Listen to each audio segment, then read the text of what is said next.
کۆمەڵێک گۆڕانکاری خێرا بە پەلە لە کەشوهەوا ڕوویداوە. گوێم بۆ بگرن ئێستا قۆناغ بە قۆناغ بۆتان باسەکەم کە ئەو گۆڕانکاریانە چین کە لە کەشوهەوا ڕوویداوە و کەشوهەوای هەرێمی کوردستانش بەگشتی چی بەسەرێت. سەرەتا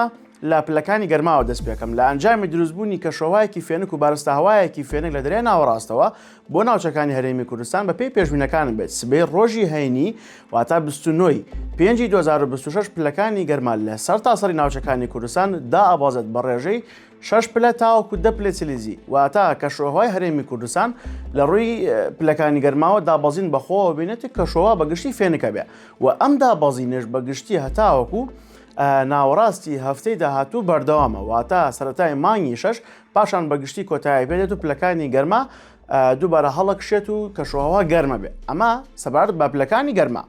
سەبارەت بە دۆخی بارانبارینیش لە ئەنجامی دروستبوونی کەشێکی ناسەقامگیر لە ناوچەکانی باکووری کوردستان و کاریگەریان بەسەر ناوچەکانی هەرێمی کوردستان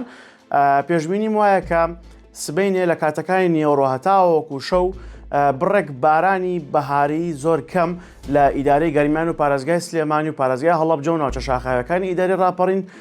بگرێتەوە بڕێک بارانی تیا ببارێت و هەندێک کات هەورەبروسەیەکی لاوازیشی لەگەڵایە. ئەم لەم ناوچانەی کە ئاماژەم پێکرد بوو ئەگەری بارانبارینیان هەیە لە کەرکووک هەولێر و دهۆک پێشبینی بارانبارینی تیان ناکرێت و سەبارەت بە ناوچەکانی دیکە هەرێمی کوردستان وەکوتم کە سبەی ئێوارە کۆتایی بە و ناسەقامگیری بارانبارینی شێت واتە لە دوای نیوەڕۆ دەست پێکات لە خۆراوابوونە کۆتایی پێدێ.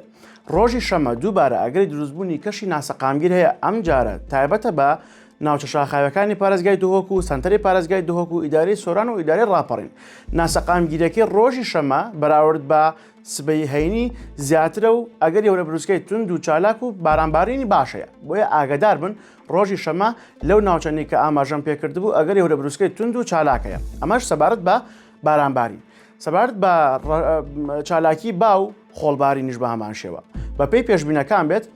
یەک لەو گۆڕانکارانی کە پێشبینی ئەەکەم ڕوو بدات چالاکی باە بە پێی پێشبینەکان لە سبەینەوە چالاکی با دەست پێکە کە ئاراستەکەی باشووری خۆر ئاوایە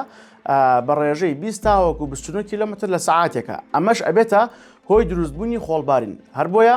لە درنگانێکی سبەی شەوی هەینی هەتاوەکو نیوەڕۆی ڕۆژی شەممە پێشبینی وایە کە خۆڵبارین بەشێکی ناوچەکانی کوردستان بگرێتەوە بەم شێوازن لە هەولێر و لە کەرکووک و تکریت و خورمات و گەرمیان خۆڵەکە تا ڕادەیەک چڕ و کاریگەری زیاتر بێت لە دهۆک و سۆران و ڕاپەڕین و سلێمانی و هەڵەبجە خۆڵەکە لاوازە زووتریش کۆتایی پێدێ. ئەمە کۆی گشتی ئەم گۆڕانکارە نەبوو کە ئاماژەم پێکرده بوو کە لە هەرێمی کوردستان ڕۆدا لە سبەینەوە کاریگەریەکان بە گشتی دەست پێکات و هەر کەسە و لای خۆیەوە ئەم ڤیدۆیە شێرکات بۆ ئەوەی کە هاوڕێ و دۆست و ناسەرەکانی بەگشتی لە کەشوهەوا و ناسەقامگیریەکەی سبەینە ئاگادار کاتەوە. وەڵڵاهو ئەعلەم هەر شاد بن.